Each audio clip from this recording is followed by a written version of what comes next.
This podcast is brought to you by the School of Advanced Study, University of London.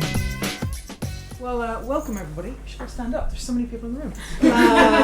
Welcome everybody to this seminar, the Gender and History in the Americas seminar, which runs the first Monday of every month by clockwork. And we are now in our third of this academic year. And we have, I'm Sinead McEnany, one of the conveners of the seminar. And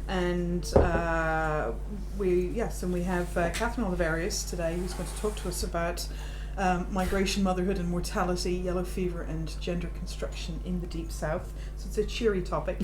And Kathryn comes to us from Oxford via Yale, and where she's doing her PhD on this kind of thing, mortality and malaria and yellow fever within the context of slavery systems, and I'm guessing that it's mostly to do with how these kinds of things impacted on our understanding of the slave systems and the development of the slave systems and that sort of thing in the South after the 1803 Louisiana Purchase. Kathryn holds a BA in history from Yale, an MST in US history from Oxford, and tells me that September is there now. I can say this with half your family in the room. You say September, give or take, is the hopeful deadline for the PhD, and we wish you success with that. Kathryn's going to talk to us for about 40 minutes or so about her research, and then we'll have around about half an hour thereabouts, or as long as you are willing to take questions really before dinner time for questions. So I will cede the floor to you and welcome you all again. Thank you very much, Kathryn. Thank you. Okay. Great.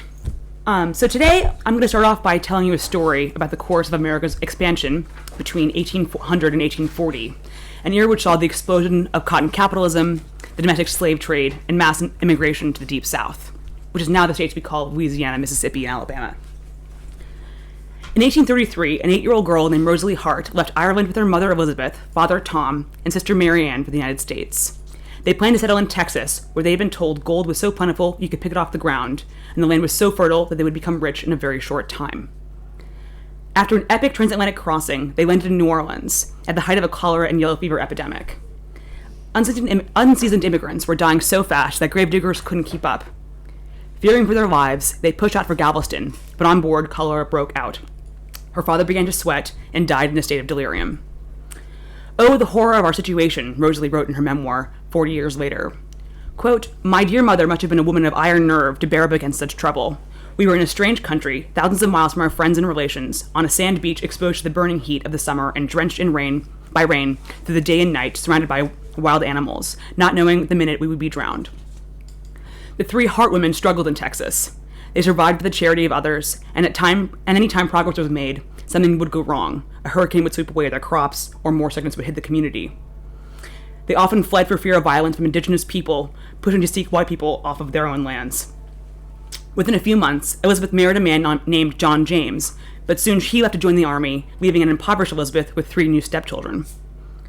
Their house burned down, and Elizabeth decided to flee to New Orleans with no possessions but the clothes on their back. While being chased by a Mexican privateer, the captain rerouted to Mobile, Alabama, where a yellow fever epidemic was raging again, and the Harts knew no one. In Mobile, Elizabeth took in work as a seamstress, but soon Rosalie, her mother, sister, various slaves, and neighbors fell ill with yellow fever. No one could be found for, quote, love or money to nurse all the sick people. At one point, her mother's chills, shaking, and vomiting was so violent that a priest prepared her body for death. In terrible pain, Elizabeth told the priest that she was willing to die, but anxious for what would happen to her daughters, that they would be left destitute and probably the prey for lecherous men. Elizabeth and Rosalie survived yellow fever, but it killed Mary Ann. Dr. Mordecai, the best and most reputable doctor in Mobile, misdiagnosed Mary Ann with worms, not believing that a child as young as herself could get fever. Rosalie wrote that Mary Ann's death had, quote, such an effect on me that I lost my right mind, and ran in every direction looking for her and calling her name. At last, someone caught me and carried me into the room and made me kiss the corpse. No one, she believed, but those placed in the same situation can imagine the grief and desolation of our once happy home. Yellow fever took a great deal from this family. But what made them sick also made them strong. Having lived through yellow fever, Rosalie and her mother gained immunity. This granted them the ability to live in a space and with more certainty for the future. Rosalie married a merchant named Pryor, survived the Civil War, and lived long enough to see the birth of her grandchildren. Elizabeth spent the vast majority of her life caring for those sick with yellow fever and developed a reputation as one of the region's best nurses. Okay, so why did I tell you this story? After all, this is not the anecdote most historians would choose to describe the development of America's Cotton Kingdom after the Louisiana Purchase. But for the next 35 minutes or so, I'm going to make the argument that Rosalie Hart's story, dotted with yellow fever, death, and unglamorous nursing, tells us more about how people actually experienced westward expansion than anything Thomas Jefferson ever wrote. In fact, a study of the totalizing impact of disease, particularly on women, exposes the fragility of America's imperial project, destabilizing many of our root assumptions about capitalism, slavery, institutions, and Southern identity in the antebellum Deep South. This paper is roughly divided into 3 sections. First, I will lay out the historiographical problems in the history of Western expansion. Second, I will discuss the epidemiology of the disease. Then I will discuss the gendered experience of yellow fever in healthcare. Yellow fever is a complicated disease that not many people are familiar with today, so it is necessary to flag up how this disease spread, how people got it, and who was most likely to get it before discussing the larger social impact. The standard Turnerian narrative goes something like this. After the 1803 Louisiana Purchase, the Deep South became the Silicon Valley of its day. It was where ambitious white men came to become wealthy, independent landowners. Over 1 million white people moved to this region. They cultivated virgin land, and by 1840, the economy had exploded. Millions of tons of cotton and sugar passed through New Orleans, shipped to ports around the world. By 1840, the space had transformed from a French colonial backwater into the heart of America's Cotton Kingdom. Seeking to rectify some of the obviously chauvinist and racist strands of this narrative, recent books by Sven Beckert, Walter Johnson, Ed Baptist, and Adam Rothman have reframed America's imperial project in the West as a violent racial conquest of indigenous peoples and black slaves who suffered unconscionable horrors in the cotton and sugar fields. And though they mention a few women specifically, Walter Johnson and Ed Baptist see Western expansion in sexual terms. Cotton, slavery, capitalism, and hedonism intermingled to the point where they were indistinguishable for white male slave owners, able to use the bodies of black men, and especially black women, for their own fantasy-making purposes. Now, I think an historiographical approach that highlights the exploitation of slaves is undeniably valuable, especially after 1840, as the region approached civil war, when tens of thousands of slaves were being transported to this region in the brutal domestic slave trade. And these interpretations fundamentally challenge the unstoppable Turnerian wave of civilization across the continent, exposing how expansion clashed with real people and had real racial consequences. But I think there are still gaps in the historiography, primarily in terms of gender and ecology. I use many of the same sources that Baptist and Johnson used in their books, the personal papers of planters. All of these historical actors owned slaves, traded slaves, and had every intention that slaves, not they, would be turning the fertile lands of the Deep South into millions of tons of clean cotton and sugar. A great deal of their wealth was tied up in bondage. But during my months in the archives, there were days when I could barely find a quote on slavery, let alone this monomaniacal obsession with it. Of course, there are good reasons why a man would not write to his wife about the new slave girl he purchased, but why wouldn't they express strong opinions about their new enslaved carpenter or blacksmith to a business partner? The silence of my historical actors felt almost conspiratorial, and it felt like some historians have read things into sources that may not exactly be there. So if the generation isn't talking about slavery constantly, what are they talking about? I believe Deep Southerners bonded with one another over yellow fever, death, and the instability disease posed to their futures. Lengthy episodic descriptions of aches and pains, sickness, and death were universal in the letters that connected distant nodes of family in this rapidly expanding nation, often framing the choice sentences on Washington politics, imperial warfare, slavery, and the cotton economy that historians have privileged and making their various arguments about the distinctive Southern worldview. And it's not just how much they discussed disease, it's the quality of how they talked about it. For example, Horbrow's Trish, this guy on the left, was appointed by Thomas Jefferson to be the customs collector at Natchez in 1803. He wrote many letters to his wife, Mary, in Virginia. In these letters, he discussed the leadership of Territorial Governor W.C.C. Claiborne, their personal finances, and Jeffersonian politics. He often begged her to move to Mississippi. But he discussed these matters only after giving Mary a blow-by-blow account of his health. In one letter, he describes the texture of his vomit and the 23 bowel movements he had that morning. In another, he described a bout of bilious fever that came on so sudden and violent that in half an hour my legs failed. His medicinal regime goes on for 2 pages.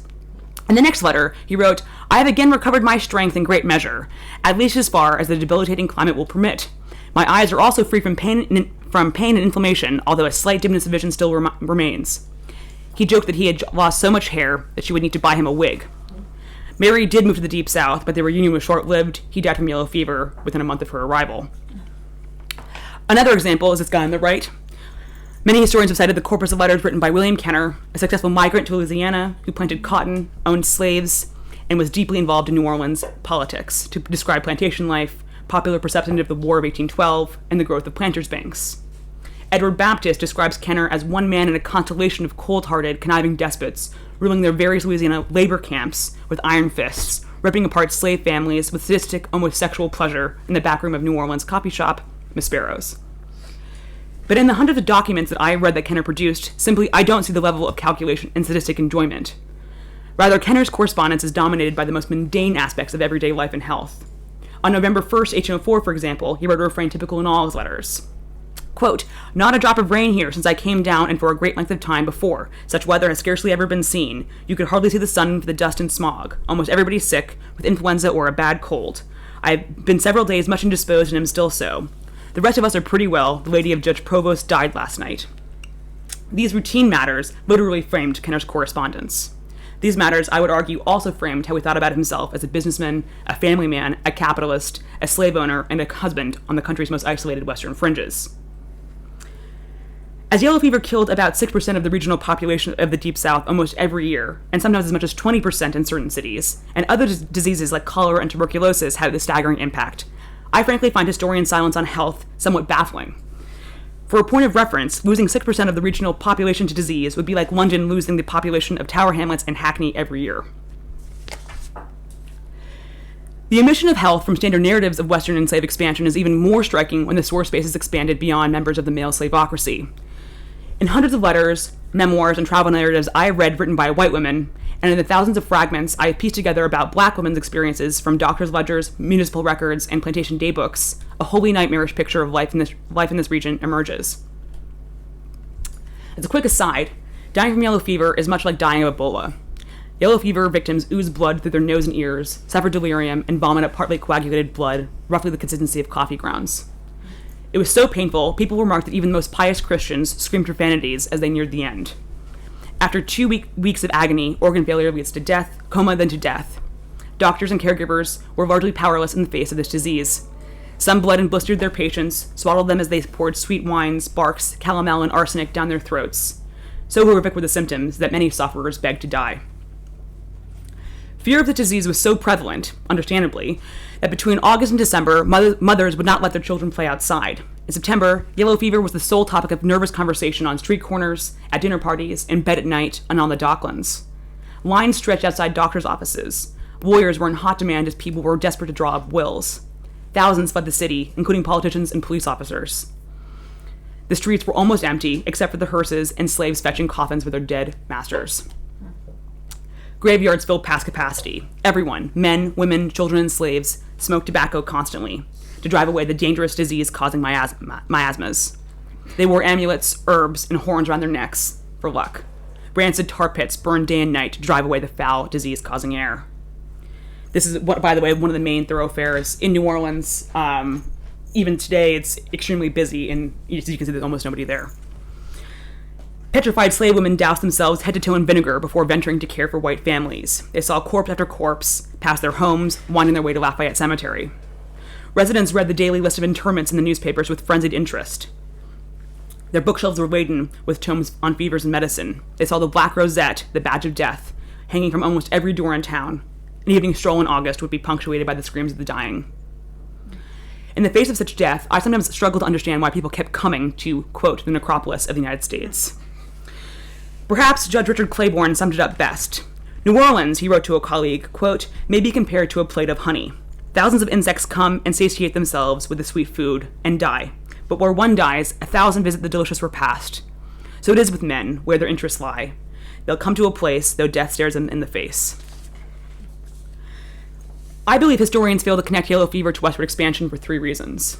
The first is that many scholars are averse to environmental determinism and attributing historical causation to non-human factors like mosquitoes. So even though historians like Margaret Humphreys and Joanne Kerrigan have written excellent histories of yellow fever in the Deep South, they do not connect their analyses to the larger themes of American expansion and Southern identity. The second is that, in this respect, 19th century Deep Southerners are fundamentally not just like us. We moderns, with a mortality rate lying below 1%, do not share their fear in violent and irrational death. We expect to predisose our children, to control sickness and pain through medication, that trained, licensed medical professionals will be there in our worst moments. I think probably the best analog to understand the totalizing impact of yellow fever on Deep Southern society is to compare it to the impact that HIV/AIDS had on gay life in 1980s New York. When it was still called gay-related immune deficiency, doctors were not sure how it would spread, and it had still had no cure, and its horrible impact was seemingly everywhere. The third is that the burdens of this disease and mass death ended up falling much more on women than on men. Maybe this is another reason why we've missed it, because historians read sources scouring for references to slavery and capitalism, and not to the plight of women, black and white, desperately scared for their health and the health of their families, unsure if they would live tomorrow. To use Ira Berlin's helpful distinction between a society with slaves and a slave society, I see 19th century America as a society with disease, but the Deep South as a disease society, where all institutions, relationships, and identities were based upon sickness and death. It mediated your relationship to your whiteness, your blackness, your gender, your class, your ethnicity. It shaped how you interacted with the state, the government, and institutions like family and marriage. Every day, disease tested the patriarchy of white men, putting their choices, successes, and sacrifices into sharp relief. For women of all races and ages, the burden of mass death amplified the oft-isolating and devastating constrictions placed upon them in the West. So I'm going to give you a quick crash course in yellow fever epidemiology. As 18th century mercantilism spread goods around the world, it quietly exchanged germs, mosquitoes, and plasmodia too. Native to Central West Africa, the yellow fever virus, a tiny parcel of RNA and DNA strands wrapped in a protein shell, probably came to the Americas sometime after Columbus and the hollow ships carrying goods, water, and people across vast oceans. Though it struck cities as far north as New York and Philadelphia, it was an annual problem in tropical zones like the Caribbean and the Gulf Coast. Yellow fever killed quizzically. Sometimes whole households would perish, at others everyone persevered. The seeming irrationality of fever was based on the whims of a rather pesky female mosquito, the Aedes aegypti. This species prefers to breed in clean water vessels typical of cities and sugar plantations, wells, caskets, cisterns, open barrels, and clay pots, rather than swamps. Yellow fever is highly contagious. Modern epidemiologists place yellow fever's R0 value, which is the number of people one person with the virus in a healthy mosquito population could expect to infect, at about 4. So for a point of comparison, as you can see, Ebola, SARS, influenza, and HIV/AIDS all have similar or lower R0 values. We now have a vaccine for yellow fever, but there is still no cure. Today, about 75 to 85% of yellow fever victims suffer only briefly, and in extreme cases, only about 20 to 50% of people die from it, so this puts the mortality rate somewhere between 3 and 13%. 200 years ago, the mortality rate was much higher for reasons modern epidemiologists do not entirely understand. With some estimates placing fatality as high as 50%, this means that you had really a 50-50 chance of surviving yellow fever. So how can we account for this discrepancy? 19th century Deep Southerners were generally malnourished and immunosuppressed, and therefore more susceptible to disease.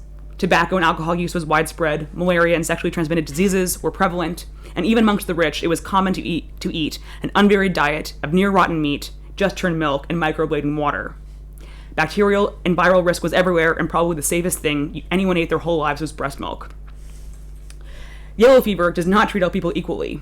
It tends to kill young people in the prime of life rather than the very young or very old, suggesting that a strong immune response may be part of yellow fever's lethality, as it was for Spanish flu in 1918. Ancestry, often confused with race, appears to give people with West African and Central West African heritage an edge over Anglo-Americans and Europeans. Gender may also give women a degree more resistance than men. In 1817, for example, city officials in New Orleans determined that in 1 week, yellow fever killed 12 times the number of men, 760, as women, 63. This may be because men sweat more, and the Aedes aegypti are attracted to the ammonia and perspiration. It may also be because men did more labor outside, and thus were easier prey for these mosquitoes. Yellow fever, like most disease, was associated with the lower classes, thought to be unclean and intemperate. Free livers, who enjoyed too much alcohol, and louts who had too much sex, were believed to have heightened susceptibility to fevers.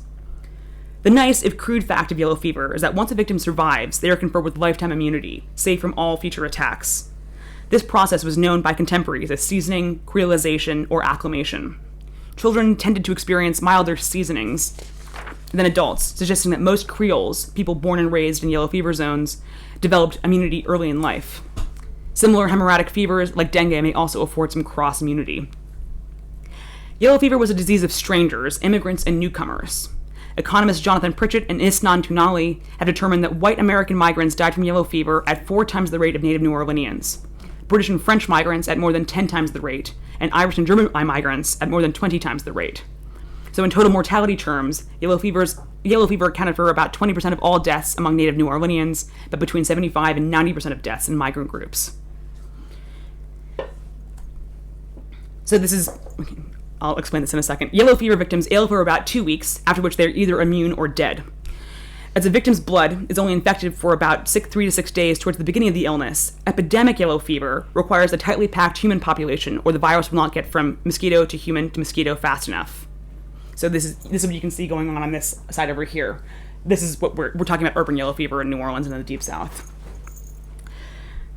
Thus, for diseases to spread effectively, there must be many non-immune people in close proximity for the mosquito to bite, making urban areas and heavily populated plantations prime sites for epidemics. This is a little crash course in epidemiology, it really is, sorry. A population with over 80% immune people cannot host an epidemic, as mosquitoes too frequently die without biting a susceptible person. This phenomenon is known as herd immunity, which is what you can see in the bottom here, and replace immunized with the word immune. Yellow fever's overall demographic impact is difficult to ascertain, but by my estimation, yellow fever struck somewhere in the Deep South every year between 1796 and 1840. Every 3 years or so, these diseases attacked at epidemic levels.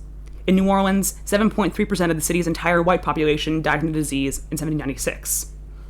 In this city alone, it killed 500 people in 1811, 800 in 1817, and anywhere up to 6,000 people in 1819, and perhaps 8,000 in 1832, though cholera might have also been a culprit for a couple of these.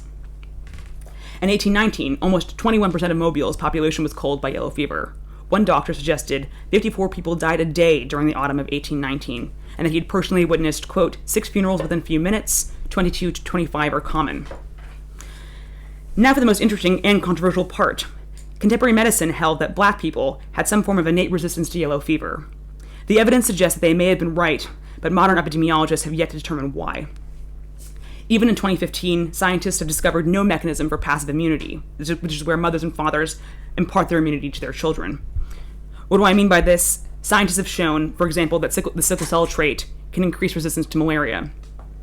Experts vary on whether passive immunity to yellow fever exists at all, and there's been a long-standing debate about this in historical circles.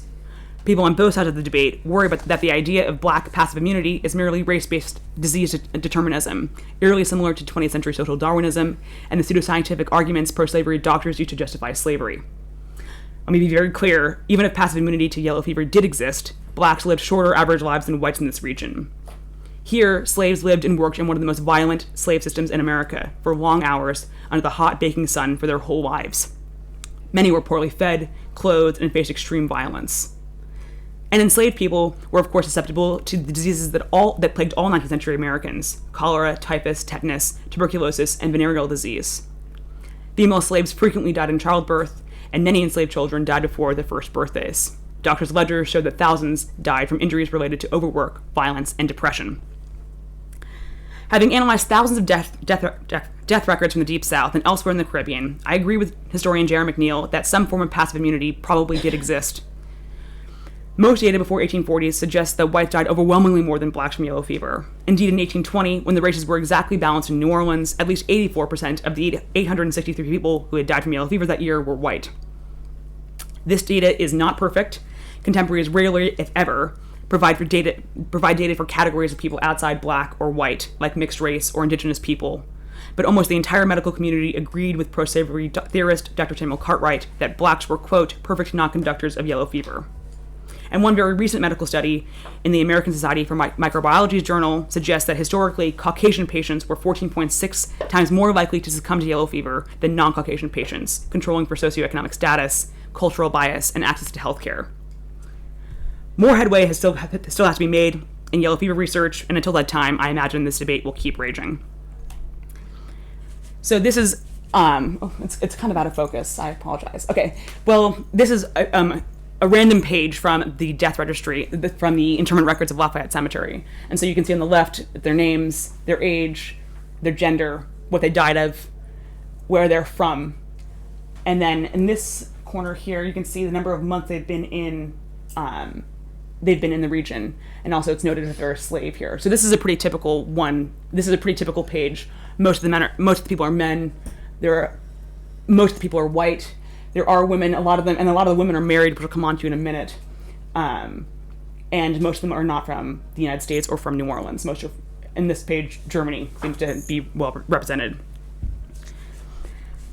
Now, deep Southerners would have not understood almost any of this epidemiology. The miasma theory of disease still prevailed at this time. Contemporaries often conflated or mislabeled what ailed them, calling them rheumatic, bilious, remittent, or tertiary fevers. Doctors were always reticent to diagnose a case of yellow fever because of the panic that it caused in the larger community. But almost 50 years before John Snow drew his cholera spot map in London, and almost a century before germ theory was widely accepted, they would have had no sense, really, as to how this disease spread.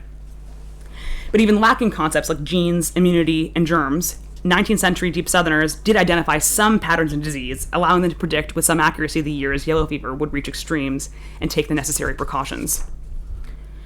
People knew that milder winters led to deadlier summers, that extended bouts of time in swampy areas proved detrimental to health, that heavy rains in the spring led to more mosquito-heavy summers, that densely populated cities with large immigrant populations posed great danger. Some people avoided excessive alcohol consumption and fruit, widely thought to worsen the disease.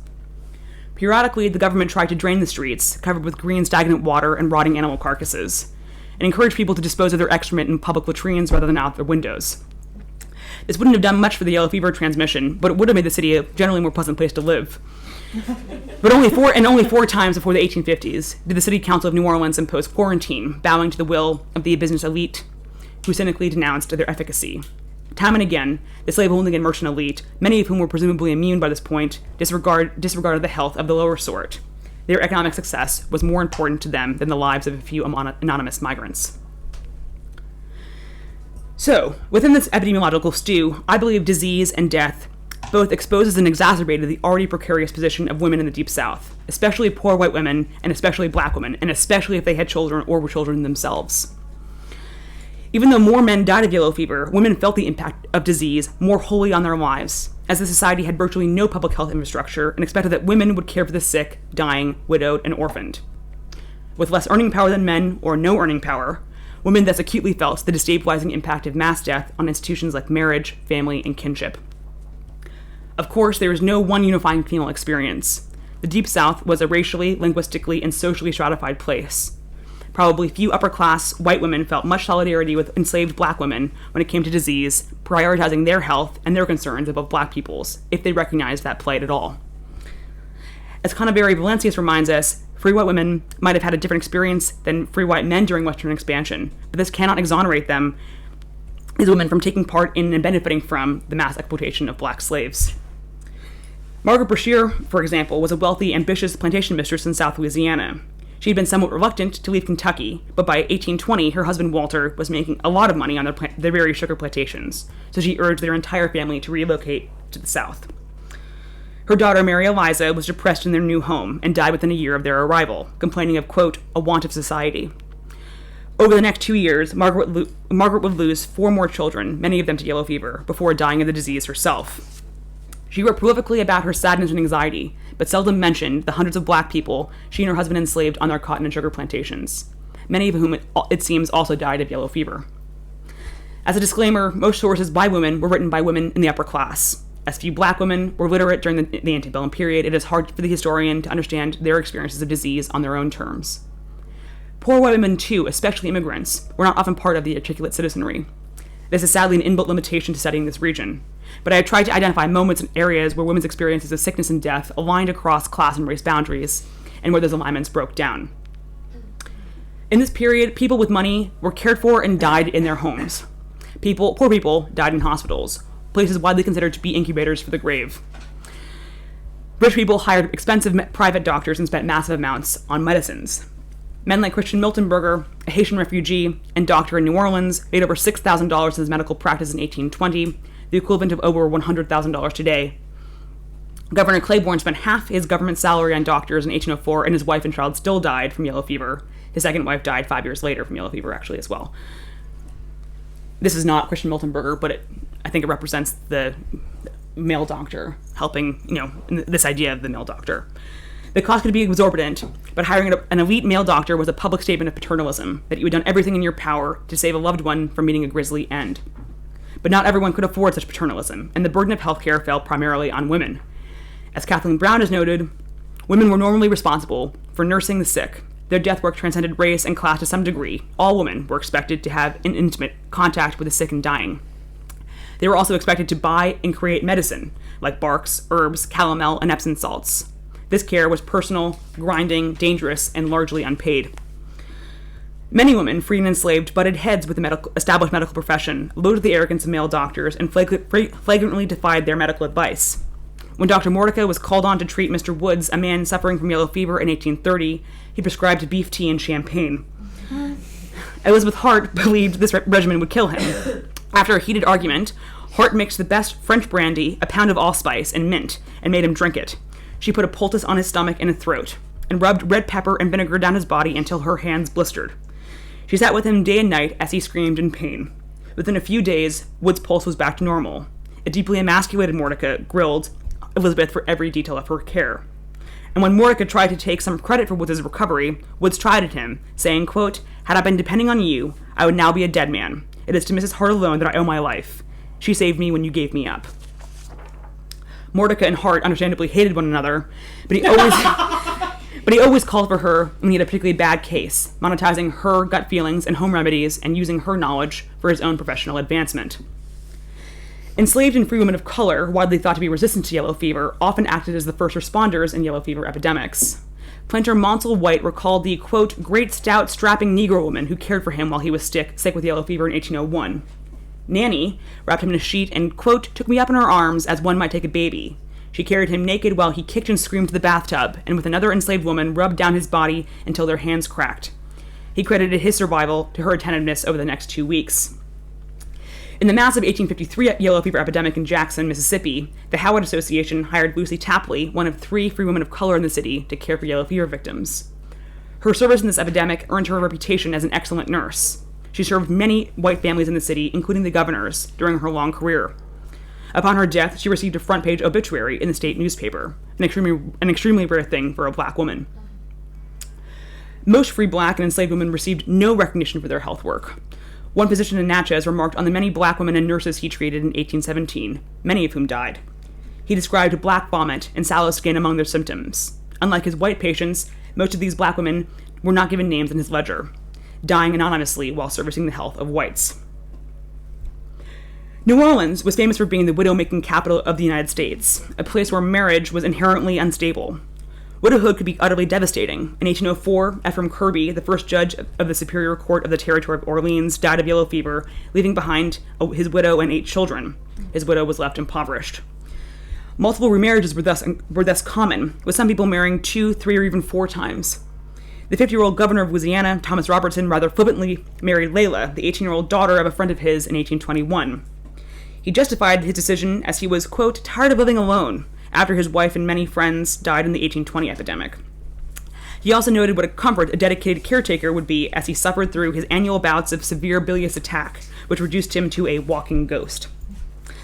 As Layla was Creole, born and raised in New Orleans, Robertson was probably hedging his bets that his new wife had immunity to yellow fever and would therefore not die soon after their marriage. I have yet to find an account which elucidates how Layla felt about this marriage. Multiple widowhoods were also common. Mary Trist was saddled with 2 young children, her mother-in-law, and massive debt after the death of her husband Hoare yellow fever in 1804, just 1 month after she had arrived from Virginia and joined him in New Orleans. His mother Elizabeth, Hoare's mother Elizabeth, wrote to her friend Thomas Jefferson in despair, quote, his wife and infant children, what a change in their situation. A very short period since prosperity and happiness expanded to them, but now all is gloom. Small I fear is the means left for their support. Seeking stability for her family, Mary remarried a man just 1 month after Hoare died, much to the chagrin of her mother-in-law. But this husband died within a few years of yellow fever as well, so she remarried again. Her prompt replacement of each departed husband with an affluent successor has led some historians to judge her as a callous and materialistic person. But in a society with few employment opportunities for widows, marriage was the only solution a resourceful woman could find to provide for her and her family while maintaining the standard of respectability. Widows were attractive partners for many reasons in the Deep South.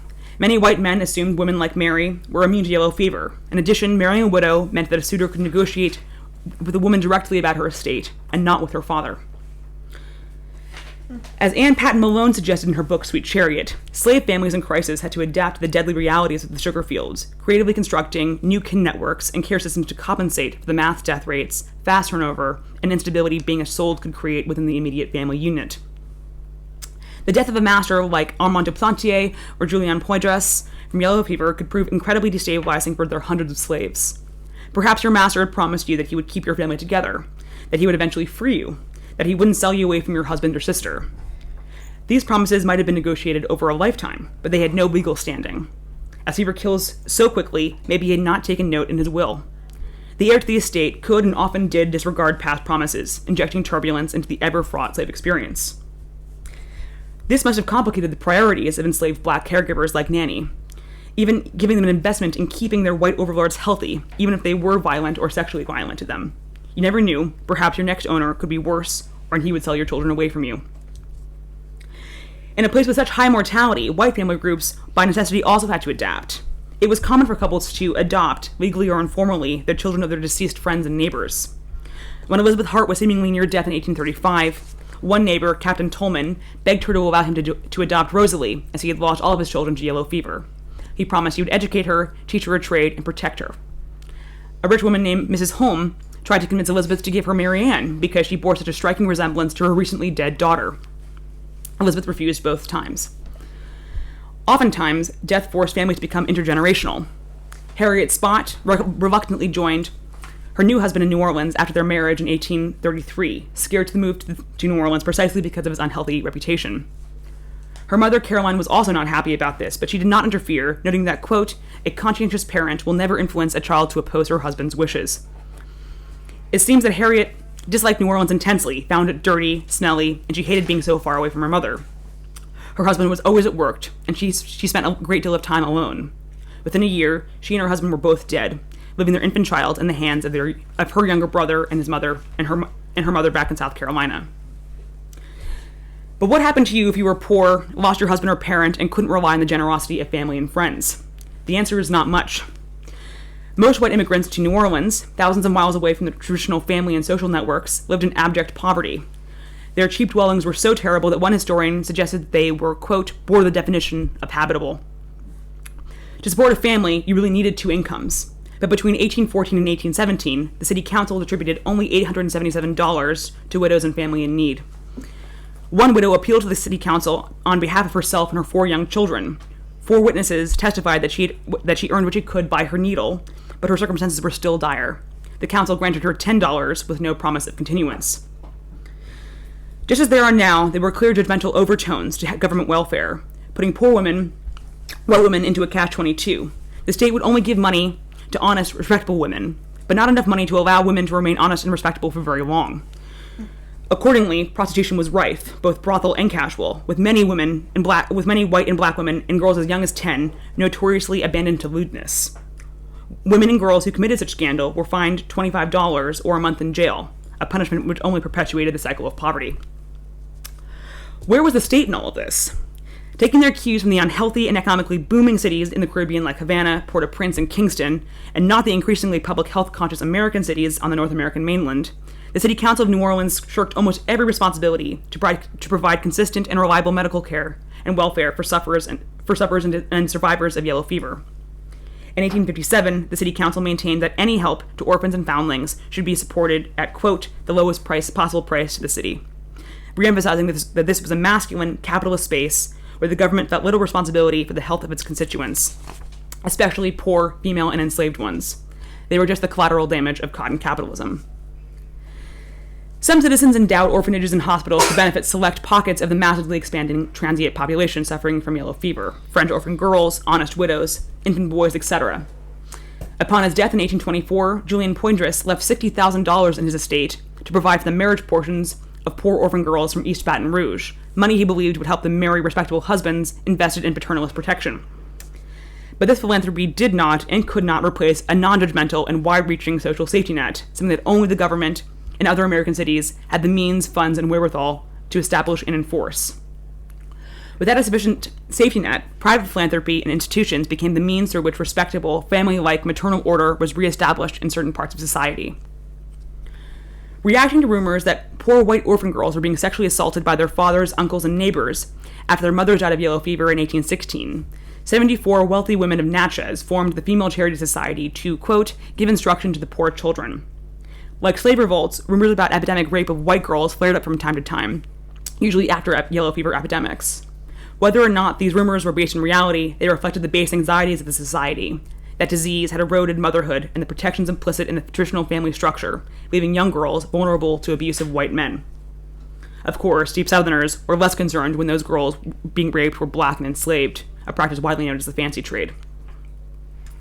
At the discretion of the subscribers to the Female Charity Society, any surplus funds could be applied to the relief of orphan children and poor widows in extreme distress, but only to those of reputable character. Women like Anne Sipe, the wife of Dr. Frederick Sipe, who was the first president of Natchez's Board of Health, and Catherine Miner, the daughter of Stephen Miner, who was one of the wealthiest planters in the region, paid annual subscriptions. Amassing an endowment of $670, the Natchez Academy opened in April with 10 children, a teacher, and a matron for the orphans boarding with local families. In 1823, a building to house the orphans was finished. Though the first director, Margaret Kempe, died of yellow fever herself, the society successfully provided an example to town residents of what money and organization could do to ameliorate the lives of those most vulnerable. And probably these children were safer in this institution than begging on the streets. In 1820, the Mississippi Republican opined, quote, the children of parents swept off by yellow fever last autumn are many, but for the active humanity and charity of the female society, who, like ministering angels, flew to their relief. Similar female-run societies popped up in Mobile and New Orleans. Thousands of poor white New Orleanians relied heavily on the charity of the Catholic, Protestant, and Presbyterian churches. In 1844, Catholic nuns founded the Little Sisters of the Poor to care for hundreds of people suffering from yellow fever, the aged, and the infirm. This institution, the biggest caregiving institution in the city, received no revenue from the state. Instead, the Little Sisters went, quote, daily to the markets, hotels, and restaurants to gather what would be thrown away as useless, to feed and clothe their hundreds of what they called inmates. Free black women were given less thanks for their institutional contributions. 2 black nuns in New Orleans, Henriette DeLille and Juliette Gaudin, opened their religious school to care for urban and indigent slaves suffering from yellow fever, people either officially or unofficially excluded from white charitable institutions. They also went to neighboring plantations to care for the sick slaves with yellow fever. In 1840, the Bishop of Orleans, Antoine Blanc, grudgingly recognized their society for its good works. But like the Little Sisters of the Poor, they received no money but from church collections, and it took another 30 years for the women to earn the right to wear the religious habit on the streets of New Orleans. If the state was like an absentee father, charity was like a mother animated by noble principles, but compromised by the immediate needs of thousands of sick people, and a lack of money, and the incredible racism and sexism implicit in this society. Some women used charitable institutions to impose order on a society disordered by disease, but the scope of the problem kept these actions from being political or even proto-feminist. As Lyndon Gordon argued in Pitied but Not Entitled, many of these institutions, like the Female Charity Society of Natchez, used gendered and racialized assumptions of proper womanhood to determine who would receive care and who would be kept outside the social safety net. Most poor white and black women with substantially less money and social capital would spend a large portion of their lives caring for those who fell outside these institutional constrictions. Most would not be praised or compensated for their work. Healthcare, instead, was their unsung contribution to keeping America's cotton kingdom afloat. In conclusion, before 1840, yellow fever extinguished thousands of hopeful lives, many millions of dollars, and caused untold human suffering, anxiety, pain, and grief. To borrow Drew Gilpin Faust's phrase, this region was a republic of suffering.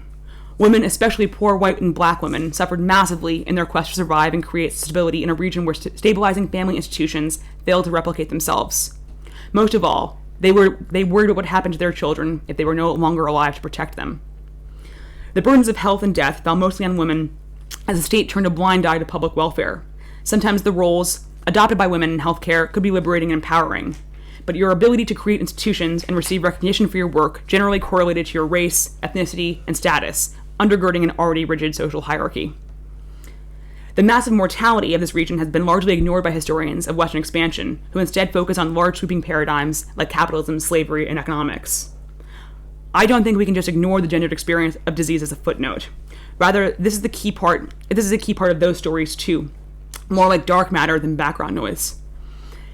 Mass death and disease exposes Western expansion to be an idiosyncratic, distressing, and messy process for all those involved, constantly clashing with a harsh ecological reality.